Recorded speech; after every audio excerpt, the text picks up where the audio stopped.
In this video, I'll show you how to make use of composite modes in the color page of DaVinci Resolve. Composite modes are the same as blend modes in Photoshop. They're great for adding creative effects. Here's a clip of a young woman. To use a composite mode, two or more nodes need to be layered together. To start, I'll add a serial node by right-clicking on the node and selecting Add Node, Add Serial. Then, right-clicking on the new node, I'll select Add Node, Add Layer. That's added a layer mixer node along with a corrector node. Nodes 02 and 03 are layered together. An important thing to note about the layer mixer node is that the bottom input is layered on top of the other inputs. So, if there were three nodes connected, the top input would be the bottom layer, the middle input the middle layer, and the bottom input the top layer. Node 03 is connected to the bottom input, so it's layered on top of node 02. Using the Curves palette, I'll adjust the contrast of node 03 to something extreme. Now, to use a composite mode, right-click on the Layer Mixer node and select the composite mode from the bottom of the menu. I'll set it to Darken. More adjustments can be made to any of the nodes to alter the overall effect. To illustrate, I'll select node 02 and increase its temperature setting. The contribution of each layer to the entire effect can be controlled by adjusting the output strength or opacity of any or all of the layers.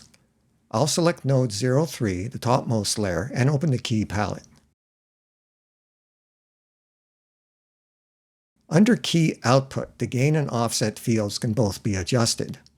A value of 1 for gain provides full strength or opacity. A higher value has no effect in this context, but a lower value reduces its strength or opacity, moderating the effect of the selected composite mode. A 0 value will completely eliminate the layer's contribution to the overall effect. Double-clicking the gain label will set it back to its default value. Lowering offset below 0 has the same effect as reducing gain. Setting it to -1 or lower eliminates the layer's contribution completely. Setting it higher than 0 has no effect. And again, double-clicking its label will set it to its default. Adding another layer is simple. Right-click in an empty area of the node editor and select Add Node Corrector from the menu.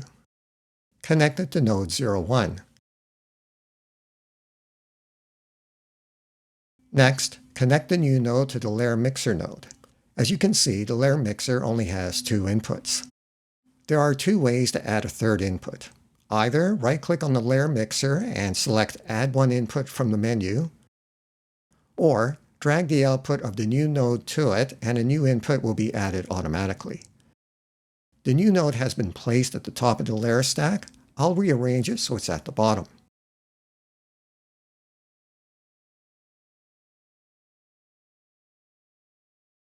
Just adding a new node has altered the overall effect, if only slightly. To add a node after the Layer Mixer node, right-click on it and select Add Node, Add Serial. And that's how to make use of composite modes in the color page, a simple way to open up many creative possibilities. Thank you for watching.